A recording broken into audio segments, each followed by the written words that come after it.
What did happen to the last 10? আমাকে দেখাবি? দেখো তো, দেখাই তো বাবু না। ওরে ওরে, আমার চোখে তোমাকে দেখা যাচ্ছে না। হ্যাঁ। ও আমার সোনা, তুমি তোমার চোখে মনে প্রাণে সব জায়গাতেই থাকো। তা থামো। গুড মর্নিং বন্ধুরা, welcome back to my channel. কেমন আছো তোমরা সকলে? আশা করি তোমরা সকলে ভীষণ ভালো আছো। আমিও বেশ ভালো আছি। হাই হাই হই হই, পাতা পাতি পাতা। হ্যাঁ পাকু, সারাদিন ফোন দেখে দেখে খুব শিখেছো। হাই হাই হই হই, হাই হাই হই হই, পাতা পাতি পাতা।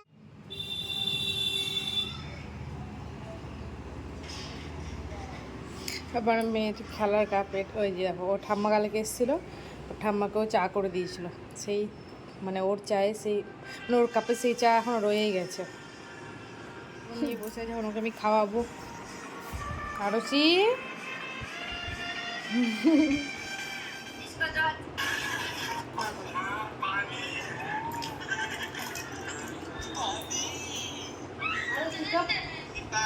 ঠান্ডা।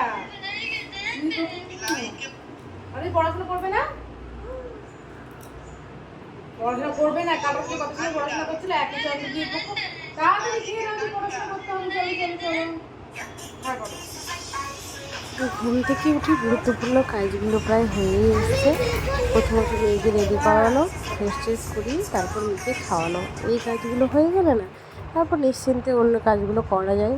তার মেয়েকে খেলার জন্য ছেড়ে দিই, মেয়ে নিজের মতো খেলতে থাকে আর আমি কাজবাজগুলো করি। এদিকে বাবা মাটন নিয়ে এসছে, তো আমি একটু দেখছিলাম মাটনের পিসগুলো ঠিকঠাক আছে কিনা। কারণ আমাদের এখানে একটু সকাল সকাল মাটন আনতে না গেলে মাটন ভালো পাওয়া যায় না। তো বাবা আজকে যেতে যেতে 10টা বেজে গেছিলো, তো ভালো পাবে কিনা এটা একটা ব্যাপার ছিল, সে কারণে আর কি দেখছিলাম, বোন ধুচ্ছিল। আর তারপরে এখানে মটনের জন্য একটু আলু টালু সব ছিঁড়ে নিচ্ছিলাম, কারণ আজকে সেদ্ধ করে মটনটা রান্না করব। মানে প্রথমে প্রেশার কুকারে সেদ্ধ করে নেব, তারপর এটাকে কষিয়ে নেব। আমি শুনেছিলাম যে এভাবে ভালো হয়, কিন্তু কখনো ট্রাই করে দেখিনি। আজকে ট্রাই করে দেখলাম, আমার ভীষণ ভালো লেগেছে এইভাবে রান্না করে। আর রান্নাটার টেস্টটাও একদম খুব সুন্দর এসেছিলো। আমি সাধারণত কড়াইয়ে রান্না করি মাটন, পুরো মাটনটা কড়াই রান্না করে কড়াইয়ে সেদ্ধ করি, ওটাও ভীষণ ভালো হয়। তো এইভাবে এই প্রসেসেও রান্না করলাম, এটাও ভীষণ ভালো হয়েছিল। আর আমার মাটন রান্না নিয়ে একটু শ্বশুরবাড়ির এলাকায় ভালোই নাম আছে, মানে আমার মাটন রান্না সবাই পছন্দ করে। তো সেই কারণে নিজের প্রতি একটা কনফিডেন্স তো ছিলই যে ভালোই রান্না হবে, আর ভালোই রান্না হয়েছিল। যদিও অনেকদিন পর করলাম, কারণ আমাদের বাড়িতে মাটন রান্না করার মানে লোকের অভাব নেই। আমার শ্বশুরমশাই ভীষণ ভালো রান্না করে, আমার বড়ও ভালো রান্না করে, মানে আমার দেওরেরও রান্না করার শখ আছে। মানে সবাই আমরা এক একজন রান্নায় এক্সপার্ট মানুষ। তো যাই হোক, এই রুটি খাচ্ছিলাম, এটা কালকে রাতের বাসি রুটি ছিল, আর তরকারিটাও বাসি ছিল। কাল রাতে তরকারিটা করেছিলাম, তরকারিটা ভীষণই ভালো হয়েছিল টেস্টটা, তাই খাচ্ছিলাম। আমার বোনের সাথে একটু হেসে হেসে গল্প করছিলাম। বোন বলছিল খাবে না খাবে না, তাও মুখের মধ্যে দুগাল দিলাম। তারপর চলে এসেছি রান্নাতে। আর আমার গলা শুনে তোমরা হয়তো বুঝতে পারছো, আমার ভয়ঙ্কর পরিমাণে ঠান্ডা লেগেছে আর মাথা ধরে আছে। কি বলবো তোমাদের, মানে কথা বলতে পারছি এটাই অনেক। আমি ভিডিওটা সকালে উঠে শ্যুট করছি, মানে সরি ভয়েস ওভার করছি, আর রাতে তো এমন অবস্থা, কথা বলার মতো সিচুয়েশান ছিল না। মানে সারাদিন, মানে শনিবারের দিনে সারাদিন এতটাই অসুস্থ ছিলাম, না ভিডিও শ্যুট করতে পেরেছি না এমনি কোনো কিছু। মানে শনিবার আমার উপোসও থাকে, এবার শনিবারে উপোস করেছি, ওই অবস্থায় মন্দিরে গেছে, পুজো দিয়েছি, সব করেছি, কিন্তু ওটার কোনো ভয়েস মানে আমি সরি ওটার কোনো ভিডিও শ্যুট করতে পারিনি, কিছু করতে পারিনি। মানে শনিবারের ব্লগটা নেই।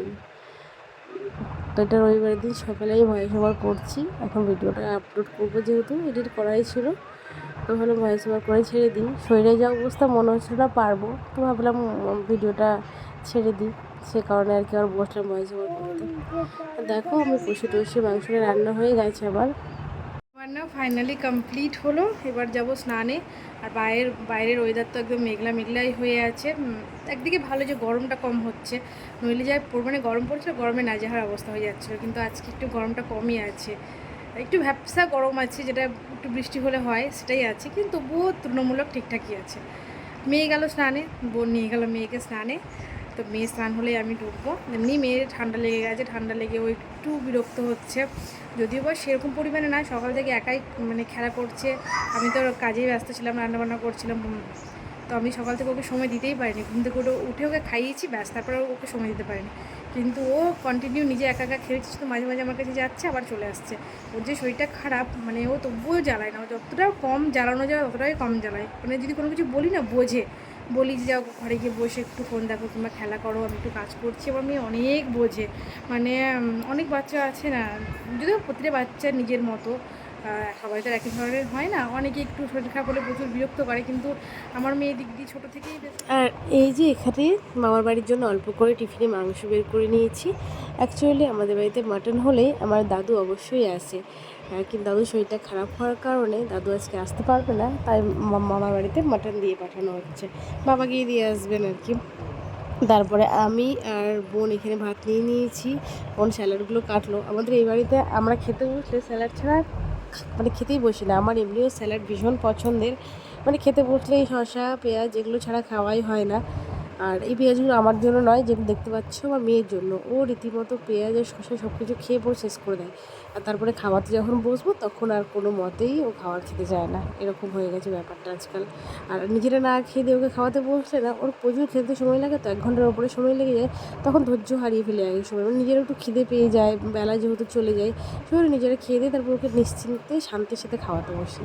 আর দেখো আজকে রান্নাটা সত্যিই খুব ভালো হয়েছিল, সেদ্ধটাও ভালো হয়েছিল, আলুগুলো দেখলে, মাংসটাও দেখলে। আর মানে রান্নাটা দিকে সবাই বলেছে ভালো হয়েছে, মাও বলেছে ভালো হয়েছে, এটাই অনেক বড় পাওনা যে মা যখন বলে না ভালো হয়েছে তখন বেশ ভালো লাগে মনটা। আর এই যে দেখো মেয়ে, ওকে আমি বসে গেছি খাওয়াতে, আর ওকে খাওয়ানো মানে তো জানোই। তো মেয়ের শুধু খারাপটাই বলি, আমার মেয়ের ভালো গুণও আছে। ও না মানে হচ্ছে যে এই মাছ মাংস দিয়ে যে খেতে হবে এমন কোনো মানে নেই। তুমি যদি ওকে সবজি টবজি দিয়েও মেখে দাও, ও সব কিছু দিয়েই খেয়ে নেয়। মানে হয়তো খেতে সময় লাগে, কিন্তু যে কোনো কিছু দিয়ে মেখে দাও ও খেয়ে নেবে। এতে আমার অনেক ভালো হেল্প হয়, মানে ও সবজি টবজিগুলো ঠিকঠাক খায়, বেশ ভালো লাগে। মানে ভাবো মাছ মাংস খাওয়াটাই তো ভালো না, সবজিগুলোও তো খাওয়া দরকার। তো আমার এই নিয়ে একটু চাপ পায় না, সবজি টবজি সব সবজি খাই আমার মেয়ে। সকলে আবার চলে এসেছি রান্নাঘরে। তো এখন বসিয়েছি চা, আর মেয়ের এখন আবদার ও নাকি ম্যাগি খাবে, তোর জন্য বসিয়েছি ম্যাগি। এই যে দেখো মেয়ের আবদার, ওনাকে এখন ম্যাগি খাবে।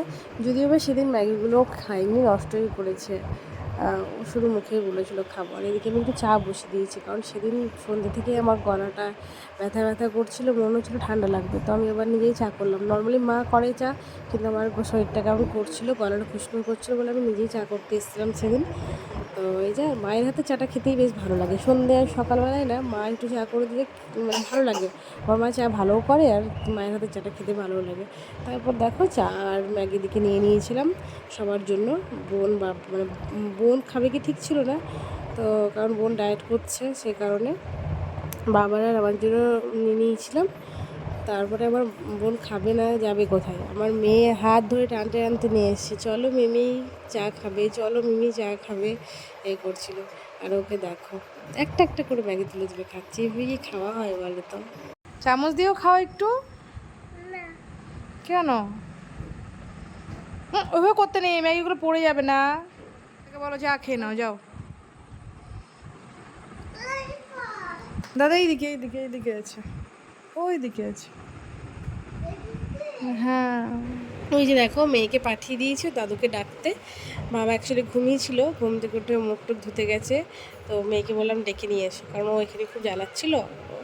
ডাকতেও পাঠানো হলো, প্লাস আমিও মানে কাজটা নিশ্চিন্তে করতে পারবো। এই যে গরম চা এইসব আশেপাশে থাকলে না ভয় লাগে, কখন কী করবে, গরম চা গায়ে পড়ে যাবে, এরকম ভয় লাগে। তো 2টো কাপে চা বের করে নিয়েছি, কারণ আমার বোন তো চা খাবে না তাই বলছিলো, সে কারণেই। কিন্তু আমার মেয়ের হাত থেকে তো আর রেহাই নেই, ও যতই বলুক যে খাবে না, কিন্তু আমার মেয়ে তো সে হাত ধরে টানতে টানতে নিয়ে এসে ওকে চা খাওয়ানোই করিয়েছে। আর সবাই মিলে একসঙ্গে বসে খেতে না আমার ভীষণ ভালো লাগে। মানে যদি খাওয়ার ইচ্ছে নাও থাকে, কিন্তু সবাই মিলে যদি একসঙ্গে বসে খাই তবে বেশ একটা আনন্দ হয়। মানে আমার তো পার্সোনালি একা একা খাওয়া দাওয়া করতে একদম ভালো লাগে না। আমার ওই বাড়িতেও যখন তোমার দাদাভাই থাকে তোমার দাদাভাইয়ের সাথে খাই, আর তোমার দাদাভাই যদি না থাকে তাহলে হয়তো মা যেখানে রান্না করে ওইদিকে গিয়ে মায়ের সাথে মানে মায়ের কাছে বসে বসে খাই। আর নইলে সবাই যদি যখন খাওয়া দাওয়া করে আমার দেওয়ার তখন ওদের সাথে সবাই মিলে খাই। আর এই বাড়িতে থাকলে মানে বোনের সাথে, মানে একা খেতে ভালো লাগে না, বোনের সাথে খেয়ে খেয়ে এমন একটা অভ্যাস হয়ে গেছিলো বিয়ের আগে থেকেই। না আমি আর বোন সবসময় একসাথে খেতাম, তখন বাবা আমি বোন কখনো কখনো খেতাম, বাবা সবসময় থাকতো না, বোন আর আমি খেতাম একসাথে বসে বসে। এবার তুমি গুড গার্ল হয়েছো। ডান হাত দিয়ে খেলে গুটগাল হয়।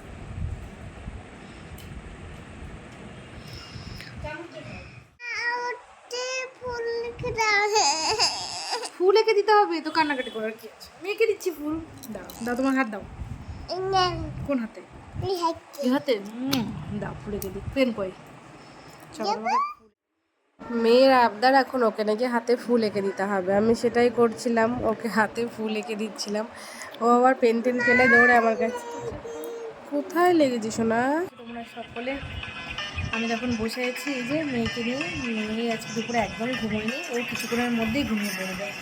তো ওকে আমি ভাবছি এক্ষুনি খাইয়ে দাইয়ে দেবো, নইলে পরে ঘুমিয়ে পড়লে তখন ঘুমের মধ্যে খাবে, কিন্তু খাওয়াতে একটু অসুবিধা হবে, এটাই যা। তো জেগে থাকতে থাকতেই খাইয়ে দেবো ভাবছি। আর শরীরটাও একটু খারাপ খারাপ লাগছে, মনে হচ্ছে ঠান্ডা লাগবে। মানে আমার ক্ষেত্রে এরকম হয় যে সবার ক্ষেত্রে এটা হয় যে মায়ের ঠান্ডা লাগে তার জন্য বাচ্চা ঠান্ডা লাগে, আর আমার ক্ষেত্রে কয়েকবার থেকে এমন হচ্ছে যে আমার মেয়ে ঠান্ডা লাগছে তারপর আমার ঠান্ডা লাগছে, মানে পুচকে অসুস্থ হলে আমি অসুস্থ হয়ে যাচ্ছি, এরকম একটা ব্যাপার। তো যাই হোক, চলো আজকের ভিডিওটা এখানেই শেষ করছি, আবার দেখা হবে নতুন একটি ভিডিওতে। তখন তোমরা সবাই খুব ভালো থেকো, সুস্থ থেকো। তো চলো টাটা।